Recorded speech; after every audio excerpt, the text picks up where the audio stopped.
नमस्कार दोस्तों, प्रेमानंद ज्ञान में आपका स्वागत है। एक नगर में रामू नाम का व्यक्ति रहता था।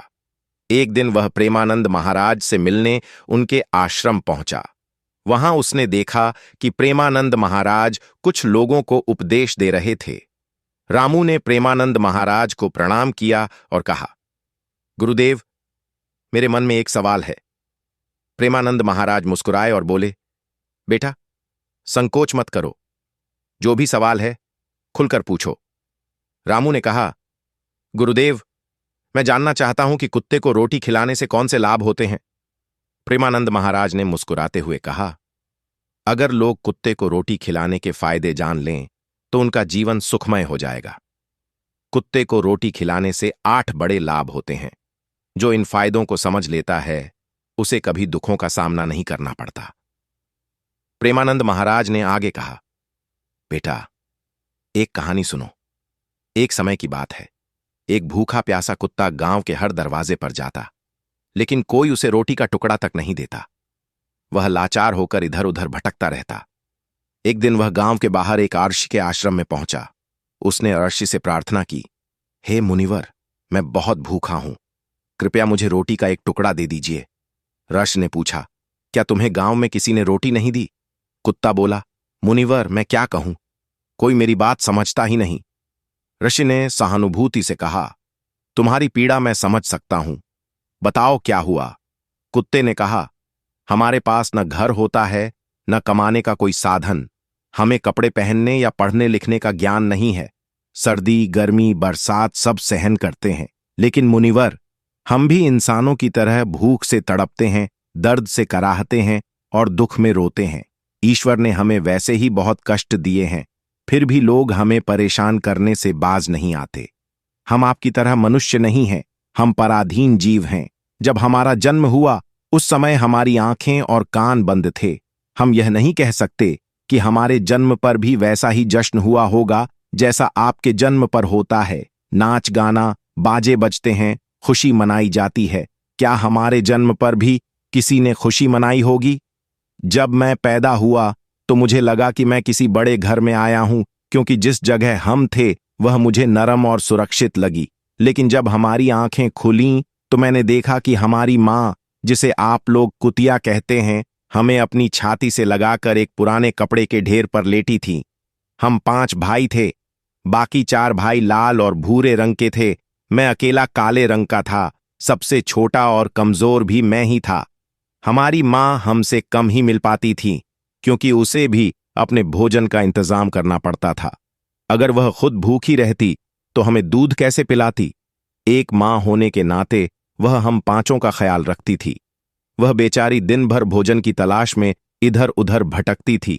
कभी मिल जाता, कभी नहीं। रात में वह जागकर गांव की रखवाली करती थी। कोई अनजान व्यक्ति गांव में घुसने की हिम्मत नहीं करता था। यहां तक कि दूसरे गांव के कुत्ते भी डर के मारे हमारे गांव में नहीं आते थे। अगर किसी किसान के खेत में जानवर घुसकर फसल नष्ट करने की कोशिश करते तो वह उन्हें दौड़कर भगा देती थी। इतना सब करने के बाद भी गांव के लोग हमारी मां को भोजन तक नहीं देते थे। मजबूरी में उसे कभी कभी छीना झपट्टा करनी पड़ती थी। अगर लोग उसे ऐसा करते देख लेते तो लाठी डंडों से पीटकर भगा देते। कई बार तो बेचारी भूखी प्यासी ही रह जाती थी। हे मुनिवर, भूख तो हमें भी आपकी तरह ही लगती है। ऊपर से हमारी मां को हमारी भी चिंता रहती थी। वह हमारी देखभाल के लिए हमेशा परेशान रहती थी। गांव वालों को देखकर भी उनका दिल नहीं पसीजता था। मजबूरी में वह चोरी से घरों में घुस जाती थी, और अगर कुछ खाने को मिल जाता तो वहीं खाकर अपनी भूख मिटाती थी। लेकिन कई बार लोग उसे ऐसा करते देख लेते तो लाठी डंडे लेकर उसके पीछे पड़ जाते। कुछ निर्दयी लोग तो उसे घर में बंद करके पीटते भी थे। हमारी मां का बुरा हाल कर देते थे। हे मुनिवर, हमारी मां ने किसी का क्या बिगाड़ा था? उसने सिर्फ भूख मिटाने के लिए भोजन चुराया था। चोरी करने का उसे कोई शौक नहीं था, पर पापी पेट हमें यह सब करने के लिए मजबूर कर देता है। एक दिन की बात है, बहुत जोरदार बरसात हो रही थी। ओले गिर रहे थे और ठंडी हवा चल रही थी। उस कड़ाके की ठंड में ठिठुर कर हमारे 3 भाई मर गए। उस दिन हमारी मां बहुत रोई थी, लेकिन मनुष्यों ने हमारी पीड़ा को नहीं समझा, क्योंकि उनके बच्चे थोड़ी ही मरे थे। फिर वह कुत्ता कहता है, हे मुनिवर, अब हम सिर्फ 2 भाई रह गए थे। हमारी माँ हम दोनों की अच्छे से देखभाल करने लगी। एक दिन उसी गांव में एक सेठ के घर दावत थी। वहां कई तरह की मिठाइयां बन रही थीं। सेठ जी के घर बहुत से मेहमान आए हुए थे। हमारी माँ खाने की तलाश में बार बार वहां जाती थी, लेकिन लोग उसे दुत्कार कर भगा देते। किसी को उस पर इतना भी तरस नहीं आया कि उसे एक रोटी ही दे दें। एक रोटी देने से उनका क्या बिगड़ जाता। मेरी माँ बार बार सेठ जी के आंगन में जाती और दूर खड़ी खड़ी देखती रहती। जब दावत शुरू हुई और भोजन परोसा जाने लगा तो वह भी वहीं जाकर पूंछ हिलाने लगी। तभी भोजन परोसने वाला आदमी किसी काम से भीतर चला गया। मेरी माँ दबे पांव रोटी लेने के लिए आगे बढ़ी, लेकिन तभी दूसरे आदमी ने उसे देख लिया और चारों ओर से लोग चिल्लाते हुए उसकी तरफ भागे। मेरी माँ घबरा गई और भागने लगी, लेकिन उसे वहां से निकलने का कोई रास्ता नहीं मिला, क्योंकि सामने से लोग लाठी डंडे लेकर आ रहे थे। घबराकर मेरी माँ दावत में भोजन कर रहे लोगों को लांघ कर वहां से निकल गई।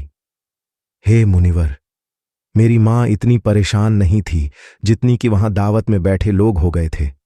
वे सब उठकर खड़े हो गए और कहने लगे कि कुतिया के लांघ जाने से भोजन भ्रष्ट हो गया है। वे आपस में चर्चा करने लगे कि अब क्या किया जाए, क्योंकि खाना खराब हो गया है। सेठ जी तो फूट फूट कर रोने लगे। कुछ लोग कह रहे थे, भाई, कुतिया के लांघ जाने से भोजन खराब कैसे हो गया? उसने खाने में मुंह थोड़ी डाला है, वह तो बस ऊपर से लांघ कर गई है। शहरों में लोग तो कुत्ते पालते हैं, उन्हें घर में सुलाते और खाना खिलाते हैं, इसमें कोई बुरी बात नहीं है। लेकिन उनमें से कुछ लोग बड़े घरों के थे और उनकी बातों ने किसी की नहीं चलने दी। वे कहने लगे, भोजन तो भ्रष्ट हो गया है, यह अब तो खाने लायक नहीं है। आखिरकार उन्हीं की बात मानी गई और सारा भोजन गरीबों में बांट दिया गया। उस दिन मेरी मां को खूब पेट भरकर खाना मिला। ऐसा सुख उसने जीवन में कभी नहीं पाया था, लेकिन यही सुख उसके लिए बड़ी मुसीबत बन गया।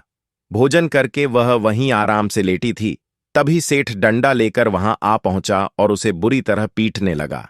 उसे भागने का मौका भी नहीं मिला। डंडों की चोट से वह दर्द से चिल्लाने लगी। मां की चीख सुनकर पत्थर भी पिघल जाता, लेकिन उस निर्दयी सेठ को जरा भी रहम नहीं आया। वह लगातार पीटता रहा। मां की आवाज पूरे गांव में गूंजने लगी। तब कुछ लोग वहां आए और सेठ से बोले, सेठ जी, जाने दो। भूख में तो आदमी की भी बुद्धि खराब हो जाती है। यह तो एक जानवर है, इसे अच्छे बुरे का क्या पता। अब इसे मारकर आपको क्या मिलेगा? लोगों के समझाने पर सेठ ने उसे पीटना बंद किया।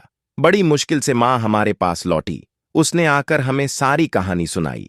हम दोनों भाइयों ने सोचा कि कुत्तों का जीवन कितना कष्ट भरा है। आदमी एक रोटी के टुकड़े के लिए हमें चोरों की तरह पीटता है। कितने निर्दयी हैं वे लोग जो हमारी पीड़ा नहीं समझते। फिर वह कुत्ता कहता है, हे मुनिवर, एक दिन की बात है, उसी गांव के बाहर एक ब्राह्मण ठहरा हुआ था। उसने अपने भोजन के लिए एक जगह चूल्हा बनाया और उस पर दाल चढ़ा दी। इसके बाद उसने आटा गूंथ कर रख दिया और कुएं पर पानी लेने चला गया। इधर मेरी मां घूमते घूमते वहां पहुंच गई। उसने आटा देखा और सोचा कि शायद इसका कोई मालिक नहीं है। यही सोचकर वह आटा खाने लगी। उधर ब्राह्मण ने कुएं से देखा कि उसकी आटा एक कुतिया खा रही है। वह दुखी होकर रोने लगा, क्योंकि वह भी 2 दिन का भूखा और थका हुआ था। कुछ लोगों ने कहा, अरे ब्राह्मण देवता, इस कुतिया ने आपका भी आटा खराब कर दिया। कल इसने सेठ जी की रसोई भी बिगाड़ दी थी। ब्राह्मण दुखी होकर बोला, भाई, मुझे क्या पता था कि यह दुष्ट कुतिया मेरे आटे के पीछे पड़ी है। फिर ब्राह्मण ने लाठी उठाई और मेरी मां पर टूट पड़ा। मां ठीक से आटा भी नहीं खा पाई थी, लेकिन लाठियों की मार उस पर बरस पड़ी। महीनों तक वह लंगड़ाते हुए घूमती रही। तब हमें समझ आया कि आदमी कितना स्वार्थी है। हम उनके लिए कितनी मेहनत करते हैं, उनकी रखवाली करते हैं, लेकिन वे हमारी तकलीफ नहीं समझते। आगे वह कुत्ता कहता है, हे मुनिवर, हमारी सबसे बड़ी गलती यही है कि हम उन्हीं मतलबी इंसानों के अधीन रहना चाहते हैं जो हमें दुख देते हैं, जबकि हमें प्यार और सहानुभूति से देखने वाले भी लोग होते हैं, लेकिन हम उनके कितने काम आते हैं यह हम कभी नहीं जान पाते। भक्तों, कुत्ते न केवल हमारे घर की सुरक्षा करते हैं, बल्कि वे हमारे जीवन में कई अन्य सकारात्मक प्रभाव भी डालते हैं, जिनके बारे में बहुत कम लोग जानते हैं। प्रेमानंद महाराज ने कहा था कि यदि मनुष्य कुत्ते को रोटी खिलाने के महत्व को समझ ले, तो वह जीवन के कई संकटों से बच सकता है। आज मैं आपको बताऊंगा कुत्ते को रोटी खिलाने के 8 ऐसे लाभ, जिन्हें जानकर आप हैरान रह जाएंगे। जब घर में रोटियां बनती हैं, तो पुरानी परंपरा के अनुसार पहली रोटी गाय के लिए और आखिरी रोटी कुत्ते के लिए रखी जानी चाहिए। प्रेमानंद महाराज का कहना था कि यह नियम भगवान ने बनाए थे, लेकिन आजकल लोग इन नियमों को भूल चुके हैं और इसका नकारात्मक असर उनके जीवन पर पड़ता है। 1. गृह दोषों का शमन। कुत्ते को रोटी खिलाने से घर के गृह दोष कम हो जाते हैं। प्रेमानंद महाराज के अनुसार यदि शनि की महादशा चल रही हो, तो कुत्ते को रोटी खिलाने से शनि का प्रभाव कम हो सकता है और व्यक्ति की मुश्किलें आसान हो सकती हैं। 2. नकारात्मक ऊर्जा का नाश। कुत्ते को रोटी खिलाने से आपकी किस्मत चमक सकती है और घर में नकारात्मक ऊर्जा का नाश होता है। 3. लक्ष्मी की कृपा। यह एक ऐसा कदम है जो माता लक्ष्मी की कृपा को आकर्षित करता है और घर में कभी धन की कमी नहीं होती। 4. कर्ज मुक्ति। कुत्ते को रोटी देने से कर्ज से मुक्ति मिल सकती है और यदि पहले से कर्ज में है, तो इससे छुटकारा पाने में मदद मिल सकती है। 5. व्यापार में प्रगति। जब आप कुत्ते को नियमित रूप से भोजन देते हैं, तो यह आपके व्यापार में प्रगति लाता है। 6. आयु वृद्धि और रुका धन। कुत्ते को रोटी खिलाने से आपकी आयु में वृद्धि होती है और अटका हुआ धन वापस मिल जाता है। 7. स्वास्थ्य और मानसिक शक्ति। कुत्ते को रोटी देने से आपके स्वास्थ्य में सुधार होता है, मानसिक स्थिति भी मजबूत रहती है और आप हमेशा ऊर्जावान महसूस करते हैं। 8. ईश्वर की प्रसन्नता। भगवान को सभी जीवों की चिंता रहती है, इसलिए जब आप कुत्ते को रोटी खिलाते हैं, तो भगवान प्रसन्न होते हैं और उनके आशीर्वाद से आपका परिवार सुखी रहता है। प्रेमानंद महाराज ने यह भी बताया कि जब कुत्ता रोता है, तो इसे एक अपशकुन माना जाता है। यह किसी संकट या अनहोनी का संकेत होता है, इसलिए कुत्ते को कभी भी दुखी नहीं करना चाहिए। तो दोस्तों, आपको यह जानकारी कैसी लगी? कृपया कमेंट सेक्शन में अपने विचार जरूर बताइए।